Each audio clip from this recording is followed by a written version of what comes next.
Hello and welcome! It is Vintage Super League time once again. Been waiting a couple months to say that, but I'm delighted to say it.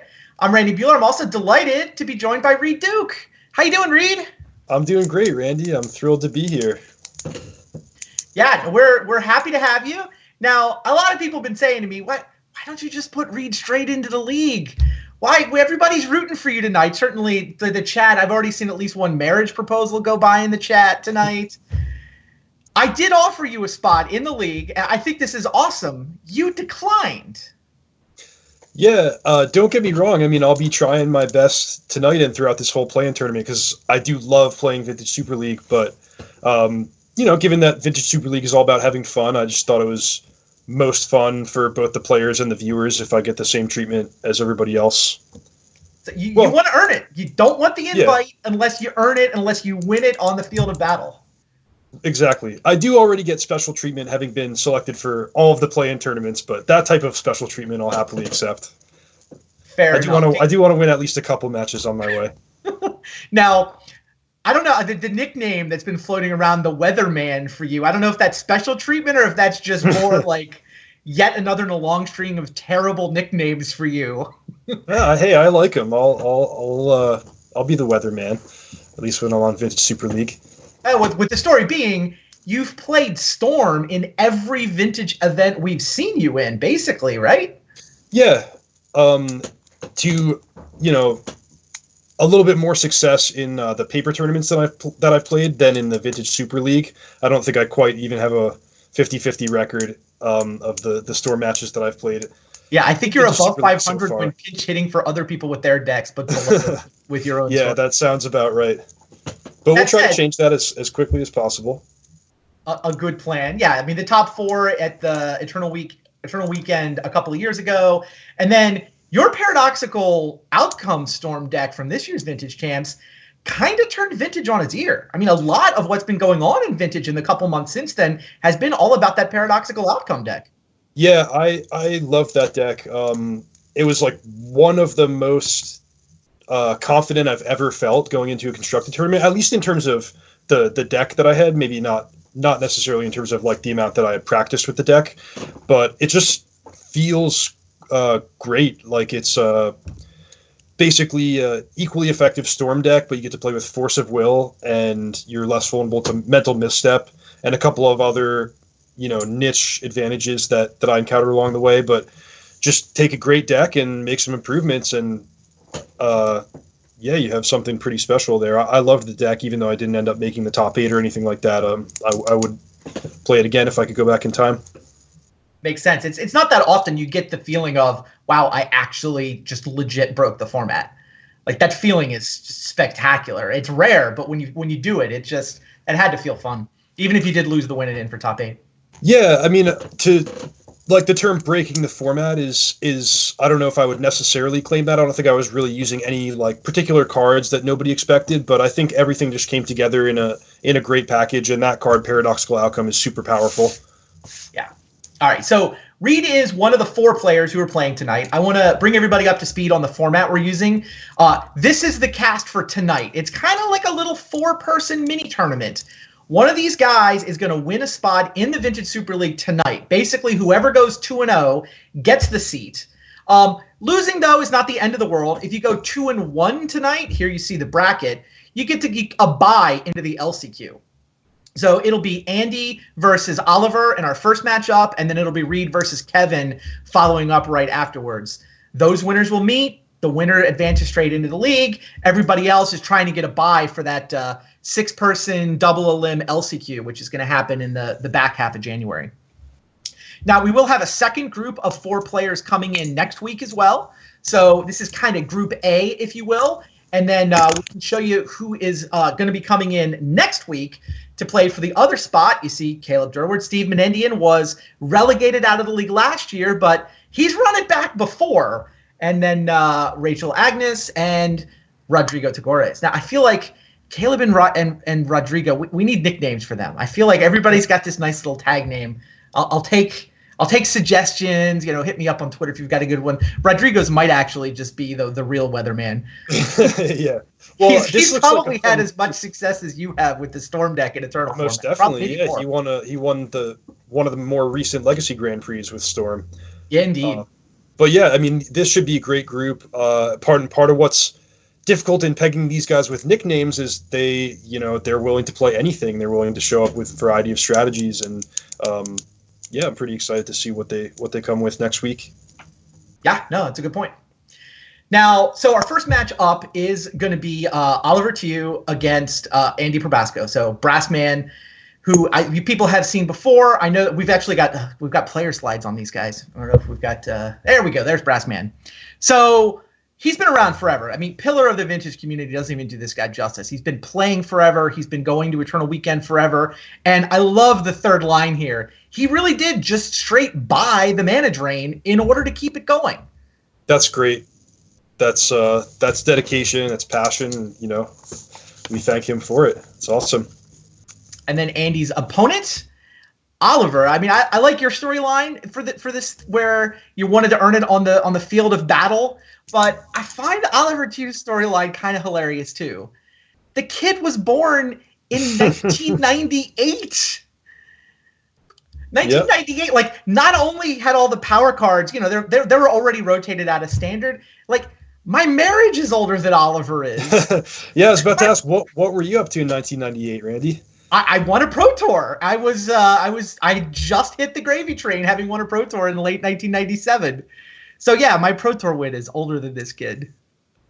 But I mean, obviously, I wrote the top line. Up and coming wonder kid is absolutely the right description of it. If anyone who's watched him play in the last year, he can absolutely play Magic. You saw the run at Worlds, reigning Rookie of the Year, and I think this kid's just going to continue to put up results for years and years to come. Yeah, just to put things in perspective, my first full year on the Pro Tour, I did not make day 2 of any of the events. And Oliver's first full year on the Pro Tour, he won more constructed matches than any other person, Platinum Pros, Hall of Famers, any other person on the Pro Tour, bar none. Yeah, no. I mean, for me, the most impressive thing on the Pro Tour, it's not actually the top 8s. It's the consistent top 16s, consistently finishing, 17th, 12th, like being able to do that repeatedly. Like, you have to get lucky to make a top 8, but I feel like you can be good enough to consistently finish in the money. And those are the players who've always impressed me the most. It's just the people who can just rattle off consistent. I mean, whatever. He's only what, 5 or 6 Pro Tours into his career at this point, but he's been up there in the vast majority of them. Yeah. Very impressive. Now, 4-player tournament here tonight. It's kind of a weird format. You obviously had to think a lot about what you expected Oliver to play, what you expected your opponent, Kevin Cron, to play. Do you have a read on these guys? Or, I mean, is there even anything you can look at in terms of him playing Vintage? Well, I would call it a guess more than a read. I thought for all 3 of my opponents tonight, their most likely deck choice would be some kind of blue Force of Will deck. Okay. I think especially a player like Oliver, who's his main weapon is going to be just his talent, his raw play skill, rather than his format experience or metagaming or anything like that. I think he's probably most likely to choose just like an interactive deck where he gets to play with all the most powerful cards and counters opponent's spells and stuff like that. And that's the type of game that he shines in. So that would be, I think, my most basic prediction for him. Makes sense. Yeah, and certainly, is that kind of your read on Vintage, where there's the Force of Will decks, there's the Workshop decks, and then what, the combo decks, or does Outcome break that paradigm? Yeah, more or less. I do think Vintage is at least from my somewhat outside perspective, Vintage seems a lot healthier now than it was maybe 6 months or a year ago. There was a point where Workshop was sort of getting too good, it felt, but I think the printing of the Eldrazi and a couple other well-placed weapons here and there have really balanced things out, and it's not such a clear, like, I mean, it was almost feeling like when I was first started playing competitive Magic, it was Affinity in Mirrodin block, and it was like, okay, you could play Affinity, or you could build your deck specifically with the goal of beating Affinity, and then you'd be about 50-50 against Affinity.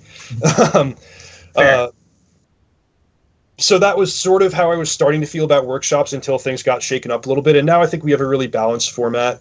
And yeah, it's like if you want to play the most challenging, like closest type of games, you probably choose one of those blue Force of Will decks that runs on thinner margins. You have to place your answer cards more precisely. And then if you want to capitalize on metagame weaknesses or just be able to have like powerful nut draws and score easy wins, you might choose either a combo deck or a workshop deck, something like that. Yeah, in my mind, there's Force of Will decks and there's Thorn of Amethyst decks.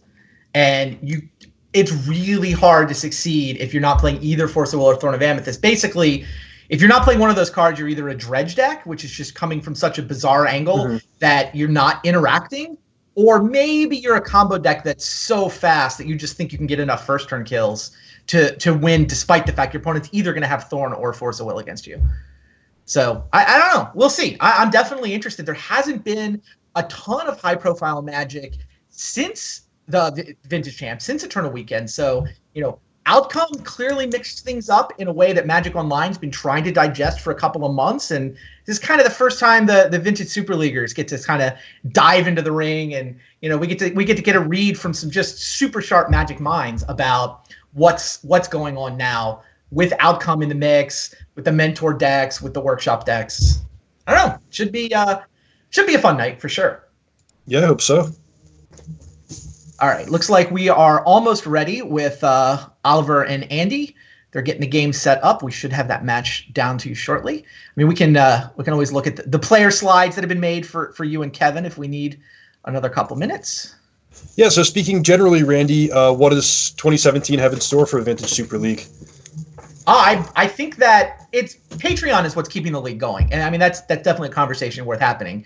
It is thanks to you guys out there for supporting the show over on Patreon. That's enabling us to, keep the production going. I'm really happy with the way the production has come together. I think, having Athena on the production side has been great. Jeffrey at Living Cards MTG has done a great job putting some of the sort of 3D animated stuff together for us. So I think that as long as the community keeps supporting us over on Patreon, we'll just keep running the show back, right? Mixing up the format a little bit this year with groups of 4. So we're going to have groups of 4 for not just this play-in tournament, but when we get to the season itself, we're also going to be dividing people up into groups of 4 where people show up with a deck, they play, 3 matches in one night, and then we bring a different group of 4 people in the next night to kind of let those decks fight against each other and see who does the best. I think I like this new format. I think it's definitely easier on the players to only have sort of one night on where you play 3 times and then you get a couple of weeks off. Over the course of the season, we still get to see everybody the same number of times. Yeah. But I think that schedule works out to be friendlier for the players. And I also feel like it's a little more satisfying to kind of have 4 decks enter and see which one actually emerges victorious. Right. You get to see the storylines flesh out a little bit more over the course of a single night rather than stretching everything out. So I think that could be cool. Yeah, and then so we are expanding to 12 players this year as a result of that. That's how we get it set up to 3 groups of 4. We added back David Williams to the league. We added back Bob Maher. We added back Chris Pakula. So 3 guys who had been in the league previously have sort of come back in so we can set up this 12-team format. And then, a lot of the usual suspects are back, of course, as well. Rich Shea. And I think that having those groups, we also get to sort of watch the players evolve. So we'll have like the winners group and the losers group. So, all right, but that's the future. Now it is time for the first match of the play-in. So let's get down to the action.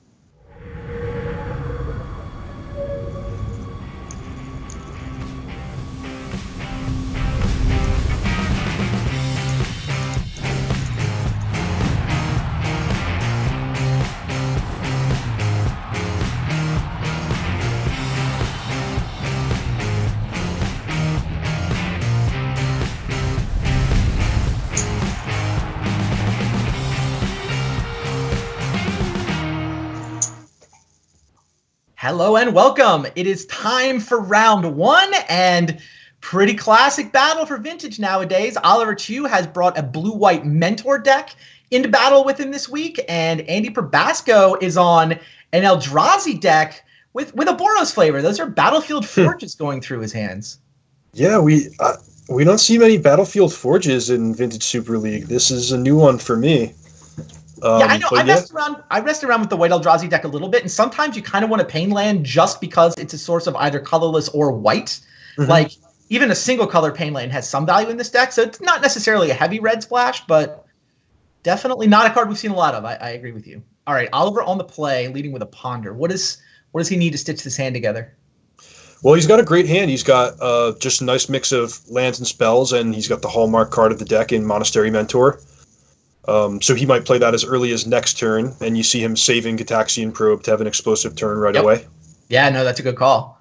He definitely wants the Probe post-Mentor, not super worried. And he didn't know what he was up against. Players do not know each other's deck lists. We are going to have the deck lists available to the players after everybody's played once, but they came into this blind, and Reed and Kevin do not know what each other are playing either. So pretty interesting turn here. It would be tempting maybe to just wasteland the Eldrazi Temple with the opponent on a mulligan and, clearly have kept a slow 6. But also the appeal of getting out underneath the Eldrazi deck with a Monastery Mentor like this is pretty huge. Yeah, Oliver now gets to see exactly what he's up against. Okay, usual suspects. It is... Look, Thalia and Thorn of Amethyst are great if you get them out before the Mentor deck can set up, but Oliver's got 3 mana and a Mentor in play before Thalia or Thorn can come down. This is kind of the nightmare for White Eldrazi. You're on the draw and you have no acceleration. Yeah, so what can Andy hope for from this position? I mean, he has to hope he's playing Swords to Plowshares. I mean, I assume he's playing Swords to Plowshares. He needs to draw a way to kill the oh god, Force of Will was the cantrip card off the Git Probe.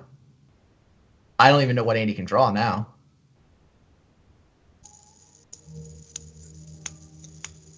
Right? I mean, Thalia can threaten to block, but that's so unlikely to kill a Mentor. I guess Thalia and Thorn can potentially defend Swords to Plowshares from Force of Will, is his angle. He doesn't know about the Force of Will, but we do.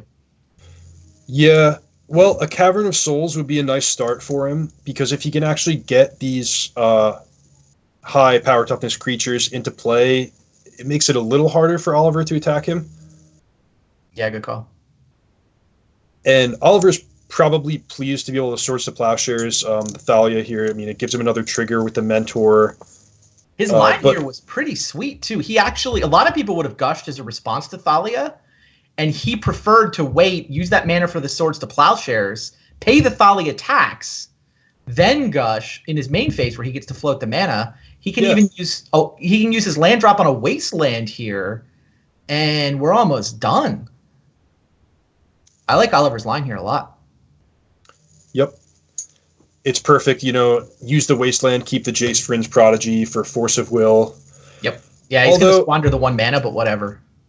I mean, always from this position, when you're facing a Monastery Mentor, it's like one of the things you hope for is, okay, maybe my opponent will just draw all lands for the rest or mostly lands for the rest of the game. And that could still happen here if Oliver uses the Force of Will. He's got no more spells, and then maybe Andy can start stabilizing 1 creature at a time. But it's a lot of ifs. Yeah. Well, there's nothing to trigger the Mentor with this turn. Small victory for Brassman.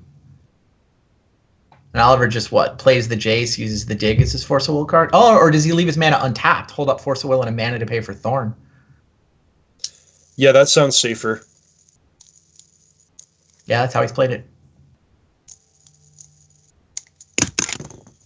From a position like this, a lot of times you think like, okay, there's nothing that's normally in my opponent's deck that's going to get them out of this situation, but I might as well play around unpredictable cards. With white and red mana, there are a number of board sweepers or... Yeah, balance is probably the one that could be in the main. If I'm Oliver, or even me, but especially a younger player like Oliver, it's like, wow, maybe could there be a card I've just never heard of before that's going to get Andy back into this game?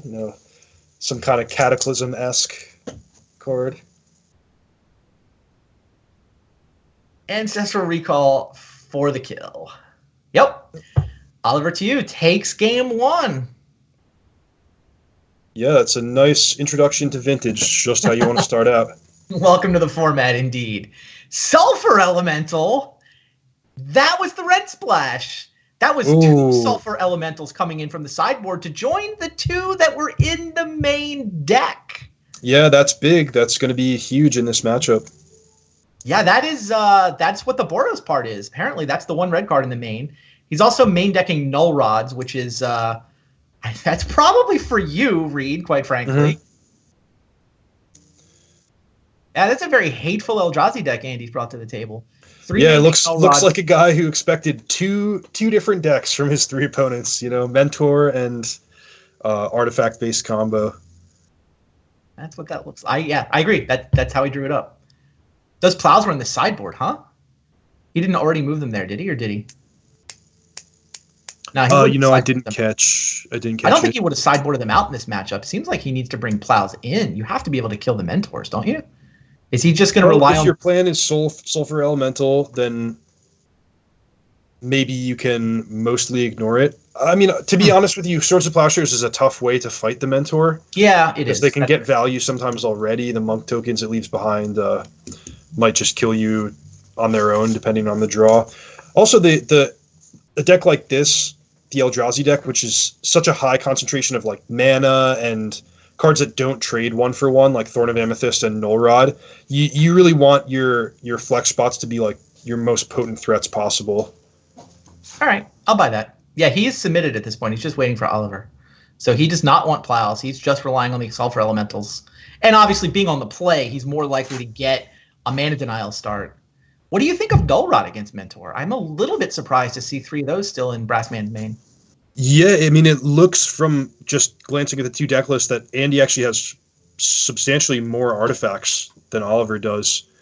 It might be a play-draw type of thing. Like maybe he's thinking, I'm advantaged on the play, and if I can combine a Thorn of Amethyst with a Null Rod, it's very hard for my opponent to come back against my good draws. Who knows, though? Yeah, a lot of Mentor decks will have 3 Moxes. Oliver does not. He's not Just Guy flavored, right? The stock Mentor deck nowadays is usually blue, white, red. And he's just blue, white, so he's only on 2 Moxen. So that's probably pretty good in a matchup like this to be 1 less color. Like makes your mana more solid, less vulnerable to Wasteland. Yeah, you get basic islands. You keep that if you're Oliver? Well, it looks like 1 card might be off screen because he has 7 cards, but we only see 6 in front of us. I don't know. If with a source of white mana, it seems like a good hand. Yeah, we got to teach these guys to pop open their graveyards or graphics. Brassman took a couple mulligans this game. Hasn't had the best luck with opening hands in this match so far. Wow. Yeah, he had to kick those 5, didn't he? That's too bad.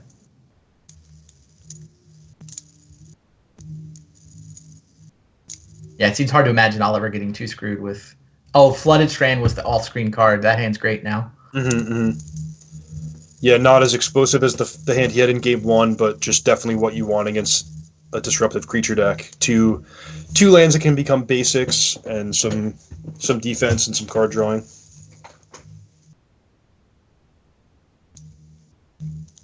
Yeah, he is going to need to find a mentor to mop up, but should not be that hard.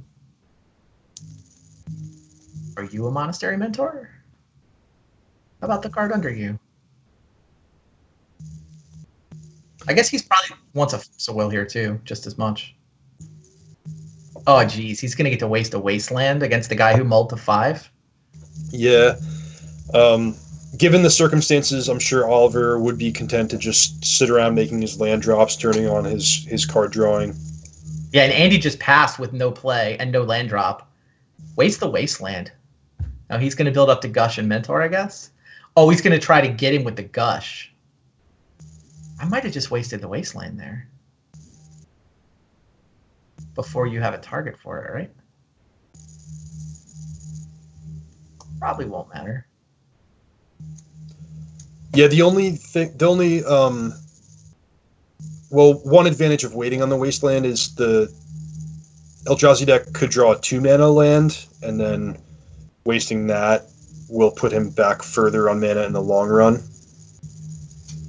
Like, Nice. it would kind of be a shame to kill the Wasteland and then have Andy draw Ancient Tomb, and then suddenly Andy can cast most of the cards in his hand. Fair enough. Yeah, still not much going on for Brassman. There's now a Mentor with a Gitaxian Probe and a Gush and a couple Swords to Plowshares. I guess Sulfur Elemental it doesn't actually kill the Mentor, though. Yeah, Oliver's got perfect information here, so he can line up his two Swords to Plowshares against the two Sulfur Elementals.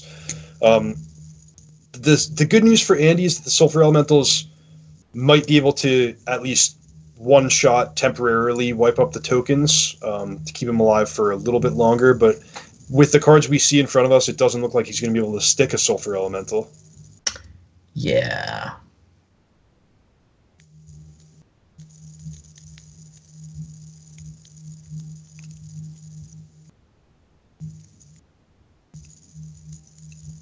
There's not even a single land you can use to cast Sulfur Elemental, right? I guess Black Lotus is about it. Right. You short both a red and a colorless. Ooh, and there's Treasure Cruise. Yeah. All right, Oliver, it's you. 4.5 years younger than some of the cards he's playing with. Going to be one match away, it looks like. Maybe a date with you for the spot. That's probably your plan. Here's hoping.